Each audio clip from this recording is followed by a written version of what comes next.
saveur divine. Cette bonne nouvelle du royaume sera prêchée dans le monde entier pour servir de témoignage à toutes les nations. Alors viendra la fin. Ce pain céleste vous est présenté par Immaculée Niraneza. Shalom, shalom, peuple de Dieu. J'espère que vous allez bien de votre côté. Bénissons le Seigneur qui nous donne le souffle de vie ce matin.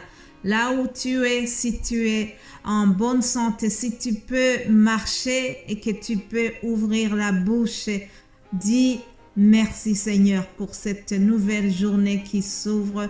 Merci Seigneur pour cette semaine qui se termine bientôt. Alors vraiment, je rends grâce à Dieu qui nous a conduits durant ces jours depuis lundi. Mes bien-aimés de Dieu, je remercie le Seigneur parce que j'ai été édifiée par ce que j'ai écouté, ce que j'ai appris venant de mes frères et sœurs qui donnent le même thème dans d'autres langues. Pour cela, je bénis le Seigneur qui a choisi cette équipe merveilleuse que Saveur Divine pour sa gloire. Alléluia. Comme vous le savez, durant cette semaine, nous avons parlé de la transformation, de comment nous devenons lorsque nous sommes en Christ. 2 Corinthiens 5, 17, vous le connaissez déjà par cœur. Lorsque nous acceptons la conversion, dès lors nous marchons en nouveauté de vie.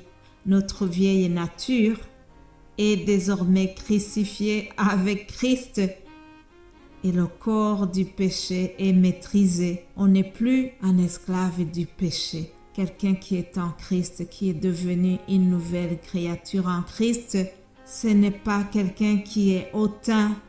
Non, chers amis, il ou elle est caractérisé par l'humilité. Ah oui, on devient humble. Une des grandes caractéristiques de quelqu'un qui s'est converti, c'est l'humilité.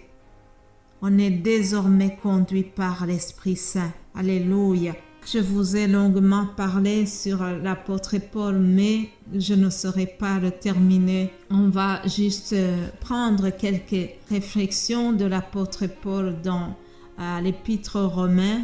Mais avant cela, je voudrais vous partager aussi ce petit témoignage que j'ai eu. C'est une inspiration que j'ai eue hier en marchant dans la nature. Alors quand j'ai vu le soleil qui se levait, j'ai eu ce verset qui est venu en moi, qui est écrit « Comme le soleil levant est loin du soleil couchant, il met nos fautes loin de nous. » Ça c'est le psaume 103, 12. Comme le soleil levant est loin du soleil couchant, il met nos fautes très loin de nous. Ça, c'est une nouvelle version, mais il y a une autre version qui dit « Autant l'Orient est éloigné de l'Occident, autant il éloigne de nous nos transgressions. » Alléluia. Lorsque nous nous convertissons, lorsque nous naissons de nouveau, lorsque nous sommes de nouvelles créatures en Christ, Dieu éloigne de lui nos transgressions. Il ne se rappelle pas de notre vie passée. Il nous regarde dans notre nouveauté de vie. Alléluia. C'est ce qu'il a fait pour l'apôtre Paul et il l'a utilisé puissamment. Notre cher Paul nous donne quelques éléments qui caractérisent quelqu'un qui est né de nouveau, quelqu'un qui est devenu une nouvelle créature en Christ. Nous allons juste lire ces deux éléments dans Romains 8. Romains 8, verset 5, je lis ceci. « Ceux en effet qui vivent selon la chair s'affectionnent aux choses de la chair, tandis que ceux qui vivent selon l'esprit s'affectionne aux choses de l'esprit. Et l'affection de la chair, c'est la mort, tandis que l'affection de l'esprit, c'est la vie et la paix. Car l'affection de la chair est inimitié contre Dieu, parce qu'elle ne se soumet pas à la loi de Dieu. et qu'elle ne le peut même pas. Or, ceux qui vivent selon la chair ne sauraient plaire à Dieu. Pour vous, vous ne vivez pas selon la chair, mais selon l'Esprit, si du moins l'Esprit de Dieu habite en vous. Si quelqu'un n'a pas l'Esprit de Christ, il ne lui appartient pas. Voilà, chers amis, ce texte en dit long, mais en résumé, si quelqu'un est en Christ, il ne doit plus vivre selon les convoitises de la chair, mais il doit écouter le conseil que le Saint-Esprit lui donne. Il doit savoir distinguer le bien et le mal. Vous savez, nous avons tous une conscience qui nous dit ce qui est bien et ce qui est mauvais. Alors nous devons écouter la voix du Saint-Esprit qui nous dit ce qui est mal et nous devons refuser ce qui est mal et surtout se laisser conduire et choisir de faire le bien. L'apôtre Paul continue dans le même esprit ou dans la même réflexion au verset 14, Romains 8, 14. Il dit « Car tous ceux qui sont conduits par l'Esprit de Dieu sont fils de Dieu.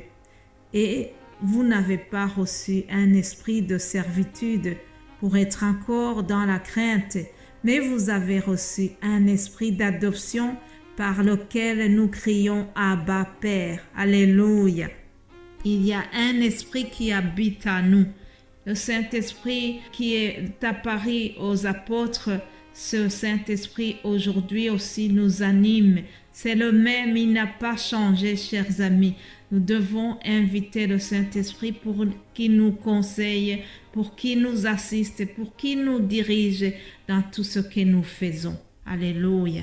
Mon frère, ma sœur, si tu as le Saint-Esprit en toi, tu as le droit de crier « Abba, Père ». Appelle ton Papa céleste parce que tu as droit de lui dire que tu as besoin de lui. Le Saint-Esprit qui nous a été donné nous donne le droit de demander à Papa de venir nous secourir, d'aller se faire chouchouter par le Père céleste. Alléluia.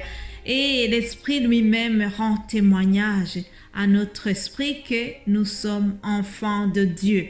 Je termine sur cela. Est-ce que tu es réellement enfant de Dieu?